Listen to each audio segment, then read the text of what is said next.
Joining us now, I want to bring in Jamie Cox, Harris Financial Group Managing Partner. Jamie, it's great to have you. So certainly that stronger than expected jobs report putting pressure on the markets, at least over the majority of the day. We're seeing a bit of a reversal here in the final hour or so of trading. What do you make of the action that we're seeing? Well, this morning was your typical overreaction to data.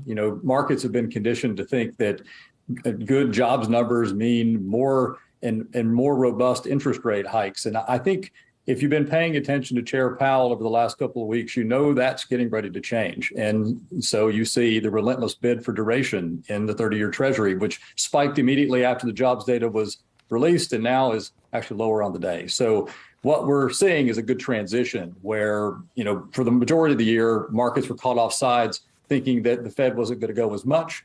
And now some of the markets are caught offside, not realizing the Fed is actually going to back off. So these are good things. It's actually nice to see the market kind of calm down and operate normally for once. So I'm really actually thinking that what we're seeing in the data is actually the things that soft landings are made of, where you have the inflation data really meaningfully starting to decline, and you're not seeing meaningful drop-offs in employment. So if we're lucky, we might be able to skirt recession, but at this particular point, I think the base case is recession in the back half of 2023. But maybe we'll get lucky and not have it happen that way. But the inflation data needs to cooperate to keep the Fed off the accelerator and get it to actually get to a point where they can stop raising interest rates and maybe even cut them in the early part of June or July of next year. So then, Jamie, why are you not as concerned about the labor force participation rate not rebounding and the fact that wage growth remains high, 5.1% on this report? So a couple of things. The first is that I think that the labor force participation rate will improve, number one. Number two, and I think it's going to be largely a pandemic-related effect that will burn off over time. So this is something that will adjust and work itself out. And we're paying a little bit too much attention to it, largely because there was such a large retirement wave of people over the last 18 months. That's going to stop. You're not going to see people retiring in the ways that they were then, and you'll see a normal and ordinary return to normality in the labor force participation rate. Now, on the wage growth piece, I'm not so certain that we're not. If you look at the totality of wage growth and not just look at it in a short period of time, it's actually kind of nice to see that wages are up, because for the largest part of the decade, they were down. And so the little bit of catch up that we've seen is actually good. So as long as it doesn't get meaningfully higher from here, it's going to be fine. There will be adjustments to the data over time that will be just fine. So I'm not worried about it. Most people are worried about it because they think it's going to turn or translate or manifest itself in a wage price spiral. That doesn't look to me like it's happening, or it has a really good chance of happening. What I think is just what you're finding is that labor was underpriced for many, many years, and you're actually seeing it being repriced to trend. And that's a good thing. So, Jamie, there's no concern then, though, at all that this is pointing to inflationary pressures, because I think that's the main concern of the market. I guess, why are we seeing such a disconnect then? Well, there has been a disconnect in all of the major data since the pandemic. Everything has been flipped upside down, and we're still dealing with the effects of it.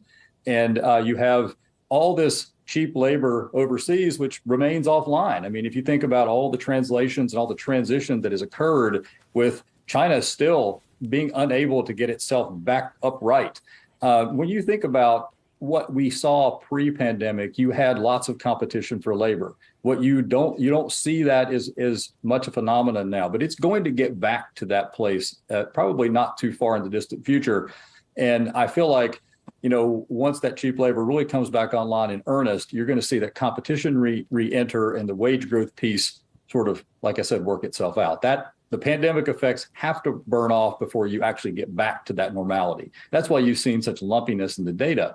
But I think one of the things that is becoming very clear is that a lot of the pieces of the equation this year that may have made the data even more lumpy, like gas price spikes and things like that, what you're seeing in gas futures finally is you're starting to see them actually, the entire lump in the data has actually resolved itself and actually lower on the year in gas futures. So that's actually a good thing too. So some of the things that contributed to, extra problems for the inflation data is starting to work itself off. Used cars, lumber, now gasoline. These are very positive signs, and that could keep us, moving in the right direction and not avoid recession, but at least skirt the difficult forces of recession. Quickly, Jamie, want to give some people some news they can use for the weekend. You say healthcare is the smart play given the setup you've laid out. Why?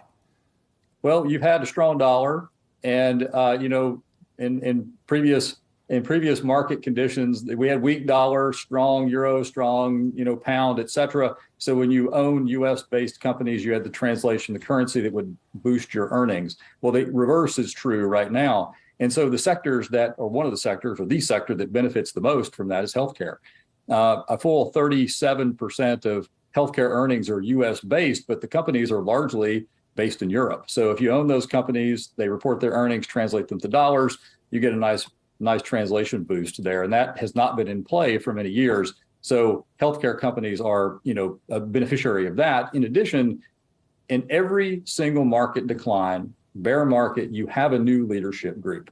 And that leadership group is going to be healthcare. The amount of research and development that went on throughout the pandemic, we're going to see remarkable changes in the way healthcare is delivered over the next couple of years, over the ensuing decade.